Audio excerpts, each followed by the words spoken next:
Hello बच्चों, स्वागत है आपका हमारे यूट्यूब चैनल ज्ञान गंगा चाणक्य स्टडी में मित्रों। तो हम इससे पहले रासायनिक अपक्रिया एवं उसके समीकरण धातु और आम्ल क्षार एवं लवण चैप्टरों को पढ़ चुके हैं मित्रों केमिस्ट्री में। और हमारे ये जो चैप्टर आ रहा है वो चैप्टर नंबर 3 है मित्रों। कितना है? चैप्टर नंबर 3 है। इस चैप्टर को हम एकदम मक्खन की तरह समझेंगे मित्रों, बड़ी जानदार शानदार तरीके से समझेंगे। और ये आपके बोर्ड की परीक्षाओं में मित्रों जरूर आते हैं। ये इंपॉर्टेंट क्वेश्चंस हैं, इन्हें आप याद ही कर लीजिए मित्रों। तो हम जानते हैं, टाइम को बचाते हुए हम समझेंगे कि क्लास 10 में धातु व धातु के चैप्टर में हमें क्या क्या पढ़ना है। पढ़ना क्या है, धातु के बारे में आज जानेंगे और धातु के बारे में जानेंगे, तो फिर आगे की चीज़ों के बारे में समझेंगे।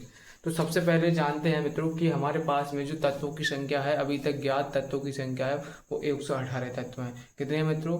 अभी तक जो ज्ञात तत्व हमारे पास में 118 तत्व हैं, उनमें से जो हमारे धातु तत्व हैं वो 91 है करीबन। कितने हैं? 91 हैं। और जो अधातु तत्व हमारे पास में मित्रों वो हमारे पास में 20 हैं। कितने हैं? 20 हैं। और जो उपधातु तत्व है मित्रों वो कितने हैं हमारे पास में? अभी तक ज्ञात जो तत्व हैं उनमें से 7 हैं। तो देखेंगे मित्रों इसमें धातु तत्व कितने हैं। कुल तत्व की संख्या कितनी है? तत्व कुल तत्व कितने हैं मित्रों? हमारे पास में 118 तत्व हैं। कितने? 118 तत्व। इनमें से जो हमारे धातु तत्व कितने हैं? धातु तत्व कितने हमारे पास में? 91 है। और अधातु तत्व कितने हैं मित्रों? अधातु तत्व जो है वो 20 है मित्रों। उपधातु तत्व हमारे पास में कितने हैं? उपधातु तत्व कितने हैं मित्रों? 7 है। अगर इनको सबका टोटल किया जाए तो हमारा कितना होता है मित्रों? इनका सबका टोटल कितना हो रहा है? 118 होता है मित्रों। कितना होता है? 118। तो उम्मीद है ये बात आपको समझ में आ रही होगी। अभी तक जो ज्ञात तत्व है 118 है, उनमें से जो धात्विक तत्व मित्रों वो हमारे पास में कितने हैं? हमारे पास में 91 हैं। और जो उपधात्विक तत्व अधात्विक तत्व मित्रों क्या है? अधात्विक तत्व है वो हमारे 20 हैं। और उपधात्विक तत्व कितने हैं? 7 है। उम्मीद है ये बात को आपको समझ में आ रही होगी मित्रों। आगे इसको रफ करते हैं और हम धातु और धातु के बारे में जानेंगे मित्रों।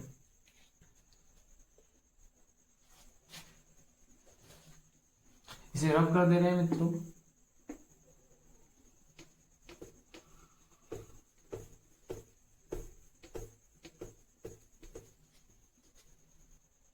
तो मित्रों हम जानेंगे सबसे पहले धातु क्या होती है हमारी। क्या धातुएं? धातुएं इंग्लिश में मित्रों इन्हें बोलते हैं मेटल्स।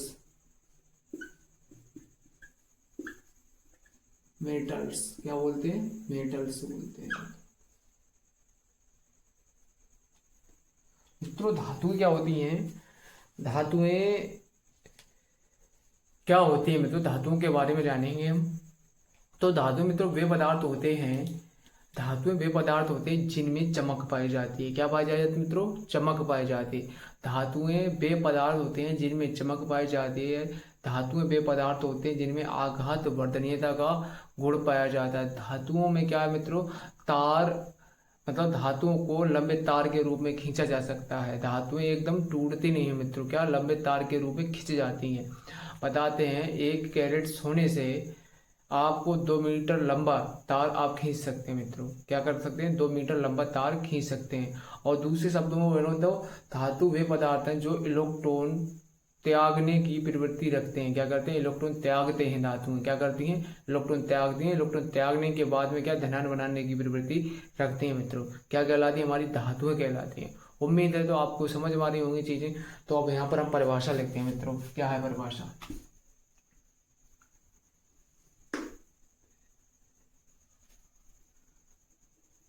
वे तत्व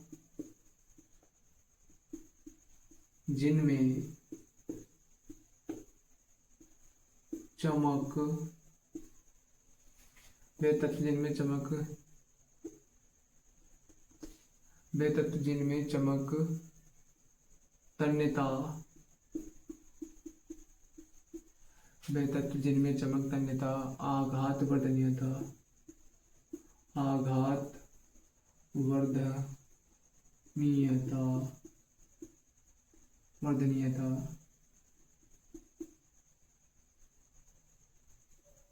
चालकता चालकता चालकता इत्यादि गुण पाए जाते हैं। इत्यादि गुण पाए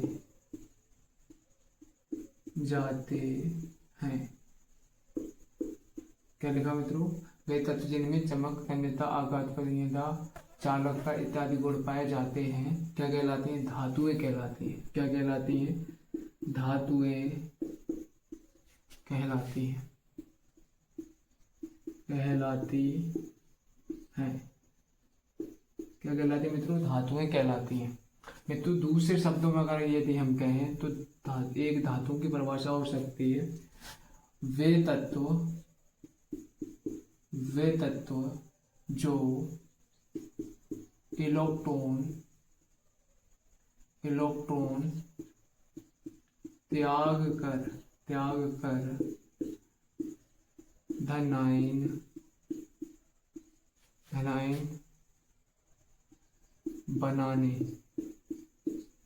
बनाने की प्रवृत्ति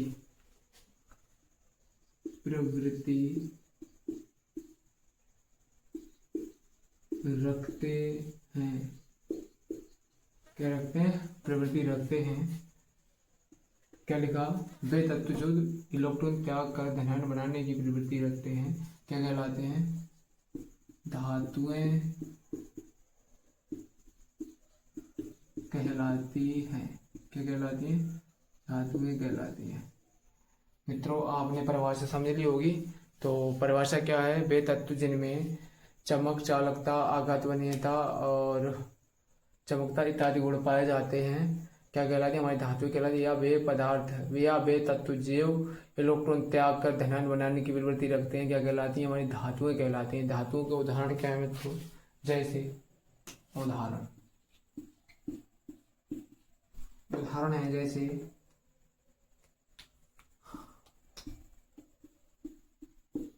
सोना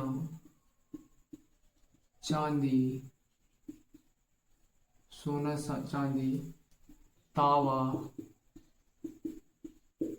कॉपर सोना चांदी तावा कैल्शियम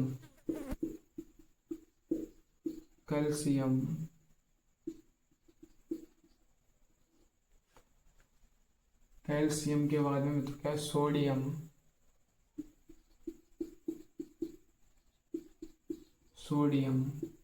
उसके बाद में क्या है हमारे पास में? सोडियम हो गया और पारा इत्यादि। क्या है? पारा इत्यादि।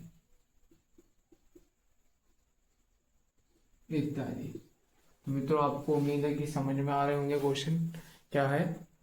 ये क्या है? हमारे उदाहरण है। सोना हो गया, चांदी हो गई, तांबा हो गया, कैल्शियम हो गया, सोडियम हो गया, पारा हो गया इत्यादि हो गए। तो मित्रों इनमें बहुत सारे क्वेश्चंस बनते हैं। ऊष्मा का सबसे अच्छा चालक कौन होता है? तो चांदी ऊष्मा का सबसे अच्छा चालक क्या होती है? धातु होती है। ऊष्मा की सबसे अच्छी चालक कौन सी? सोना और चांदी है। ठीक है मित्रों। और एक क्वेश्चन बनता है यहाँ से ऑक्सीडेटिव टाइप में, आप तैयार कर लें कि द्रव्य अवस्था में पाई जाने वाली कौन सी धातु होती है? तो पारा जो होती है, क्या लिख दे रहे हैं यहाँ पर? द्रव्य अवस्था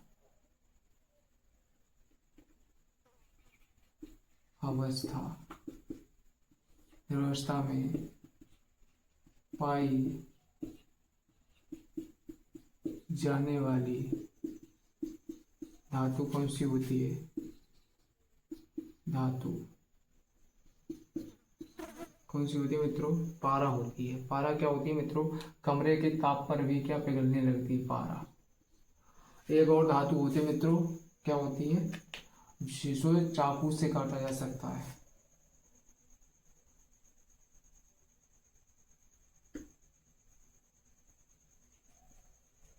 चाकू से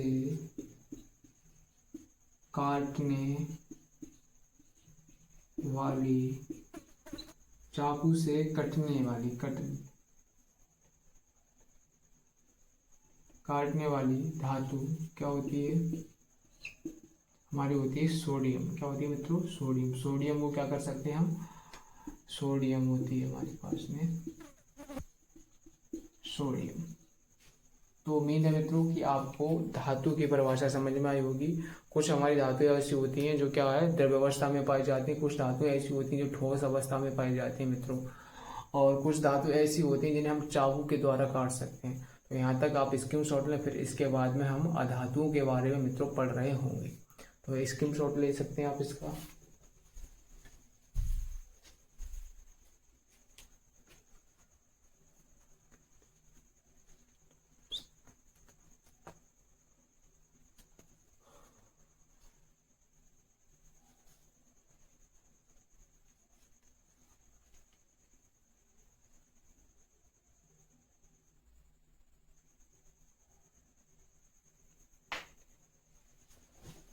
तो मित्रों यहाँ तक आपने स्क्रीनशॉट ले लिया होगा, तो आप इन चीज़ों को रफ कर देते हैं और आगे हम पढ़ेंगे मित्रों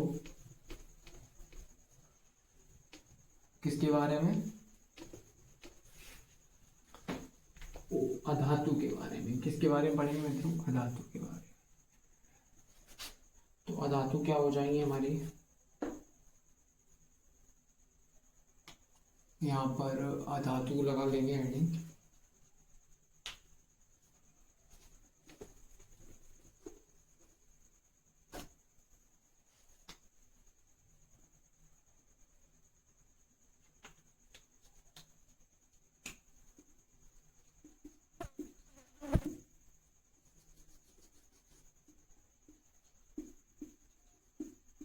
अधातुएं क्या होती है मित्रों? अधातुएं होती हैं। क्या है? अधातुएं।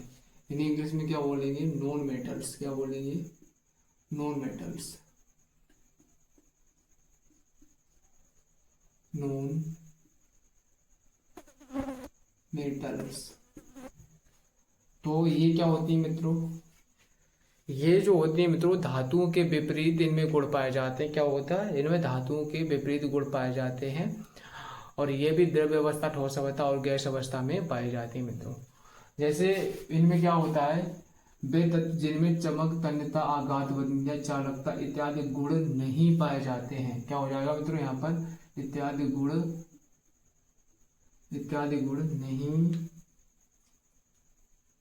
नहीं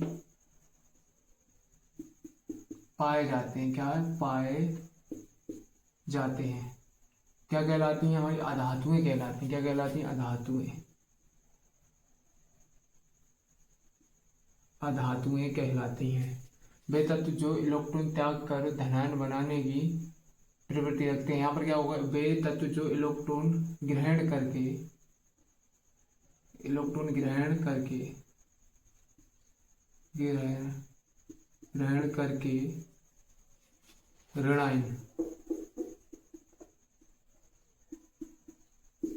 ऋणायन बनाने की प्रवृत्ति रखते हैं। क्या कहलाते हैं? अधातुएं कहलाते हैं। क्या कहलाते हैं? अधातु। तो उम्मीद है कि मित्रों आपको ये परिभाषा समझ में आई होगी। तो क्या होती है? वे तत्व, क्या पढ़ रहे हैं हम? वे तत्व जिनमें चमक, तन्यता, आघात, वरीयता, चालकता इत्यादि गुण नहीं पाए जाते हैं अधातुएं कहलाते हैं मित्रों। वे तत्व, या दूसरे प्रकार से इसकी परिभाषा हम पढ़ सकते हैं, वे तत्व जो इलेक्ट्रॉन ग्रहण करके ऋणायन बनाने की प्रवृत्ति रखते हैं क्या कहलाते हैं? हमारे अधातुएं कहलाते हैं। जैसे मित्रों इसके कुछ उदाहरण हैं, उदाहरण देखेंगे आप लोग।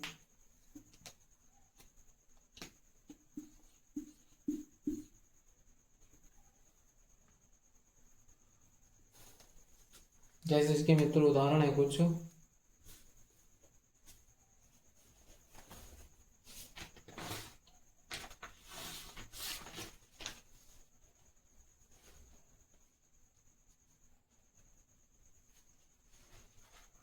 जैसे हाइड्रोजन, ऑक्सीजन,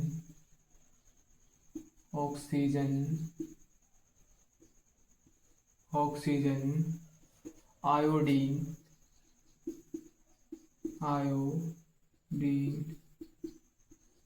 और क्या होता है मित्रों, आयोडीन के बाद में हमारा ब्रोमीन, ब्रोमीन इत्यादि इत्यादि। तो ये क्या है मित्रों, हमारी अधातुएं हैं। क्या है, अधातुएं हैं। इसकी परिभाषा समझ में आई होगी मित्रों। वे तत्व जो इलेक्ट्रॉन ग्रहण करके ऋणायन बनाने की प्रवृत्ति रखते हैं क्या कहलाते हैं, अधातु कहलाते हैं। वे तत्व जिनमें चमक, चालकता, कठोरता इत्यादि गुण नहीं पाए जाते हैं वो क्या कहलाते हैं, हमारे अधातु कहलाते हैं। अधातुओं के उदाहरण क्या है मित्रों, जैसे हाइड्रोजन, ऑक्सीजन, आयोडीन, ब्रोमीन आदि। ठीक है, इसमें क्वेश्चन एक बनता है कि द्रव्य अवस्था में पाई जाने वाली अधातु कौन सी होती है, तो किसको लिखेंगे, क्या है, द्रव्य अवस्था में, द्रव्य अवस्था, द्रव्य अवस्था में पाई जाने वाली अधातु कौन सी होती है, अधातु कौन सी होती है मित्रों, द्रव्य अवस्था में जो पाई जाती है वो कौन सी होती है, ब्रोमीन होती है हमारी। कौन सी होती है, ब्रोमीन। कैसी अवस्था में पाई जाती है, द्रव्य की अवस्था में पाई जाती है। दूसरी क्वेश्चन क्या बनता है मित्रों, एक एक नंबर के यहाँ से क्वेश्चन भी बन सकते हैं मित्रों। गैसीय अवस्था में, गैसीय अवस्था में पाई जाने वाली अधातु, अधातु कौन सी होती है जो गैसीय अवस्था में पाई जाती है मित्रों। गैसीय अवस्था में हमारी दो धातुएं पाई जाती है, एक हाइड्रोजन और एक ऑक्सीजन। क्या है, एक हाइड्रोजन, हाइड्रोजन, दूसरी क्या है, ऑक्सीजन, ऑक्सीजन। तो उम्मीद है मित्रों कि आपको ये क्लास समझ में आ रही होगी मित्रों। और यदि आपको इस क्लास को समझ में आ रहा है तो आप इसके नोट्स जरूर बनाएं मित्रों। ठीक है, यदि आप इन क्वेश्चन के नोट्स बना लेंगे तो आपको बहुत ज़्यादा हेल्प होगी बोर्ड की परीक्षा में। तो मित्रों आज के लिए इतना ही, और फिर हम कल पढ़ते हैं मित्रों। तो जय हिंद, जय भारतवर्ष, टेक केयर, लगे रहें।